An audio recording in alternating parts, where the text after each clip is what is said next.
Last వీడియోలో అయితే Raghuvaran BTech movie shoot చేసిన 2 ఇల్లులు చూపించా కదా. ఇప్పుడు ఆ 2 ఇల్లుల్ని హోమ్ టూర్ చేసేద్దాం వచ్చేయండి.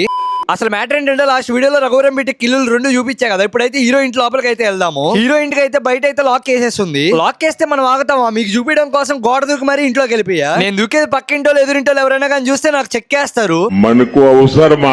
ఇంతగా మీలో ఎంతమందికి ఈ మూవీ అంటే ఇష్టమో కింద కామెంట్ సెక్షన్ లో అయితే కామెంట్ చేయండి. ఇదే అనమాట హీరో వాళ్ళ ఇల్లు. ఇల్లంతా పాత పడిపోయి బూజు పడిపోయి ఉంది. ఎందుకంటే ఈ ఇంట్లో ఎవరు ఉండరు అనమాట. ఇక్కడే అనమాట మన హీరో కూర్చొని చెవులో పాటలు పెట్టుకొని ఇంట హీరోయిన్ కి లైన్ వేసుకుంటా ఉండేవాడు. ఇంకా మన హీరో రిచ్ అయిపోయేసరికి ఇంకా కొత్త ఇంట్లో ఖాళీ లేదని చెప్పి ఏసీ గాని ఇక్కడే వదిలేసి వెళ్ళిపోయాడు. ఇంట్లో అయితే ఫుల్ బూజు పెట్టిపోయి చీకటిగా ఉంది. ఇక్కడే అనమాట మన హీరో రోజు వాళ్ళ నాన్న తిట్టించుకుంటా టీవీ చూస్తా ఉండేది. ఇంకా ఇంటి టెర్రస్ పైకి పోయి చూద్దాం అంటే టెర్రస్ పైకి పోగా నాకైతే సుస్సు పడిపోయాయి. ఎందుకంటే పైన పరిస్థితి ఎలా ఉంది, అక్కడ ఏ పాము ఎక్కడ దాంకొని ఉందో కానీ తెలీదు. ఈ ట్యాంక్ కింద అనమాట వాళ్ళు బాటిల్ దాచిపెట్టుకుని హీరో వాళ్ళ తమ్ముడు ఇద్దరు కూర్చొని తాగుతారు. శాలిని కనపడొద్దని చెప్పి మనం తొంగి చూస్తుంటే శాలిని కాదు కదా, వాళ్ళ నాన్నగారు కనపడట్లా. ఇక్కడ ఆ ఇంట్లో నుంచి శాలిని మాట్లాడుతా ఉంటే ఇంట్లో నుంచి హీరో మాట్లాడుతూ ఉండేవాడు. సరే మరి అలా ఊరికే వీడియో చూసేలేకపోతే నా కోసం అలా మీ లెక్క యూట్యూబ్ లో సబ్స్క్రైబ్ చేసుకోండి, ఇన్స్టాలో ఫాలో చేసుకోండి. By by, Tata.